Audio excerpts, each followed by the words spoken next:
उसने अपनी बहू को आवाज देकर कहा कि बेटा आज जन्माष्टमी है, आज जन्माष्टमी है। आज मेरे कन्हैया को नहला धुलाकर, उसे चंदन का लेप लगाकर, उसे सुंदर वस्त्र पहनाकर पालने में बिठा दो। बहू जो कि एक जरूरी काम कर रही थी कंप्यूटर पे, उसने कहा कि माँ अभी थोड़ा वक्त लगेगा, अभी मैं बहुत जरूरी काम कर रही हूँ।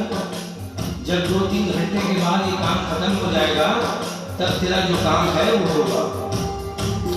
उस औरत ने कहा कि भाई मेरे घर में हमेशा से सबसे पहला काम मेरे कन्हैया का, मेरे लल्ला का होता हुआ आया है, और आज भी सबसे पहला काम मेरे कन्हैया का होगा। ये काम करने के बाद तुम और कोई भी काम करो, मैं तुम्हें मना नहीं करूंगी।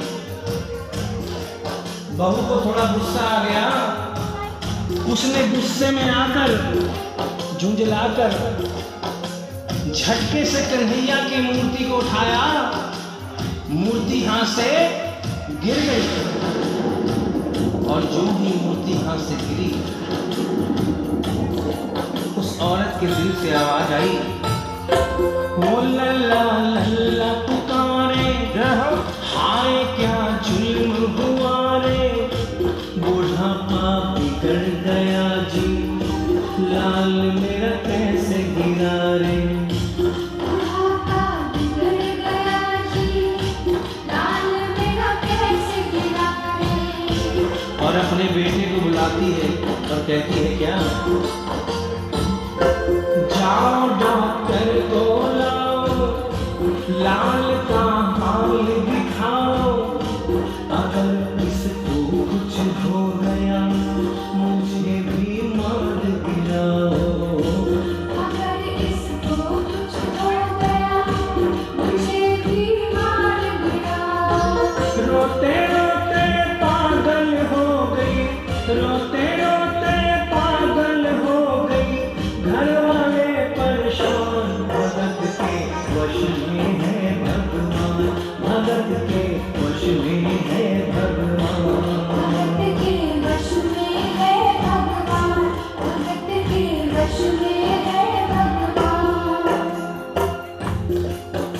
उसके बेटे ने लाख समझाने की चेष्टा की कि माँ ये पीतल की मूर्ति है, माँ ये पीतल की मूर्ति है, इसे गिरने से कोई चोट नहीं लगती। लेकिन वो एक ही रटल लगा के रखी थी कि किसी डॉक्टर को बुलाओ और मेरे कन्हैया को दिखाओ। हल्ला गुल्ला सुनकर पड़ोसी जमा हो गए। पड़ोसियों ने पूछा, भाई क्या बात है? लड़के ने कहा कि मेरी माँ पागल हो गई है, मेरी माँ पागल हो गई है। अरे पीतल की मूर्ति जमीन पे गिरी है तो कहती है कि डॉक्टर को बुलाओ। उन्हीं पड़ोसियों में एक बुजुर्ग आदमी थे, उन्होंने उसके बेटे को एक तरफ बुलाया और कहा कि बेटा क्यों झमेला करता है? अरे मोहल्ले में इतने सारे डॉक्टर हैं, किसी को बुला के ले आ, वो आके देख लेगा और कह देगा तेरा लल्ला ठीक है, तेरी माँ शांत हो जाएगी। लड़के के भी समझ में बात आ गई। मोहल्ले में गया, बहुत से डॉक्टरों की मेहनत की, लेकिन कोई भी डॉक्टर ये केस लेने को तैयार नहीं हुआ। बड़े मुश्किल से एक डॉक्टर को राजी किया और कहा कि डॉक्टर साहब मैं आपको दुगनी तिगुनी फीस दूंगा, सिर्फ एक बार मेरे घर चल चलो और मेरी माँ से सिर्फ इतना कह देना कि तेरा लल्ला ठीक है। डॉक्टर भी लालच में आ गया, अपना ब्रीफ केस उठाया और उसके साथ उसके घर चला गया। और क्या हुआ, नब्ज को टटोल के बोले ये तेरा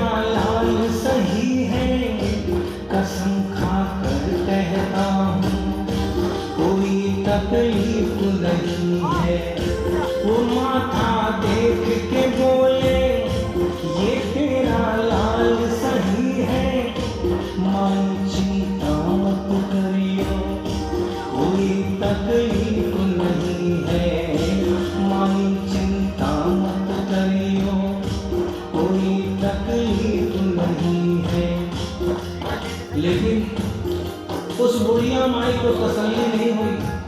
उन्होंने कहा, अरे डॉक्टर, ये तू कैसा चेकअप कर रहा है? अरे अपना ब्रीफ केस खोल और उसमें से वो मशीन निकाल जो ऐसे कान में लगा के सीने पे लगा के देखता है ना, उससे मेरे कलेजा की जांच कर। डॉक्टर बेचारा क्या करता है, अपना ब्रीफ केस खोला, अपना आला निकाला, एक सिरा अपने कान पे लगाया और दूसरा सिरा कन्हैया के सीने पे रख दिया। और क्या हुआ, जो भी सीने से लगाया पसीना जम कर आया, उसने कई बार लगाया और डॉक्टर चकराया। उसने कई बार लगाया और डॉक्टर चकराया। धड़क रहा सीना लल्ला दो, धड़क रहा सीना लल्ला दो, मूर्ति में थे प्राण भगत के वश में है, भगत के वश में है भगवान, भगत के वश में है भगवान, भगत के वश में है भगवान। और डॉक्टर ने जब ये नजारा देखा उसका माथा घूम गया। इतने दिनों तक जो साइंस की पढ़ाई की थी वो सारी की सारी धरी रह गई। अपना ब्रीफ केस, अपना आला वहीं छोड़ के जाने लगा। बुढ़िया माई ने आवाज दिया, अरे डॉक्टर, अरे कहाँ जा रहा है? अरे अपना ब्रीफ केस तो लेता जा। तो डॉक्टर ने उस औरत को जवाब दिया, सुनिएगा क्या कहा, देख तेरे लाल की माया बड़ा घबरा रहा हूँ, जहाँ से तू लल्ला लाई वहीं पे जा रहा हूँ।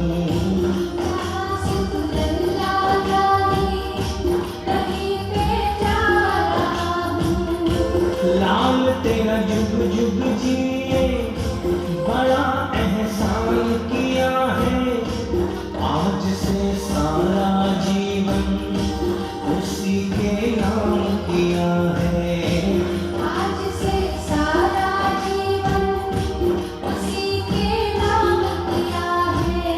और उस डॉक्टर ने उस बुढ़िया के बेटे को बुलाया और कहा, बनवारी तेरी माँ नहीं पागल, बनवारी तेरी माँ नहीं पागल, पागल सारा जहां।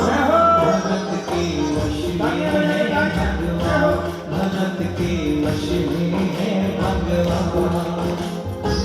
भक्त बिना ये कुछ भी नहीं है, भक्त बिना ये कुछ भी नहीं है, भक्त है इसकी जान, भगत के वश में है भगवान, भगत के वश में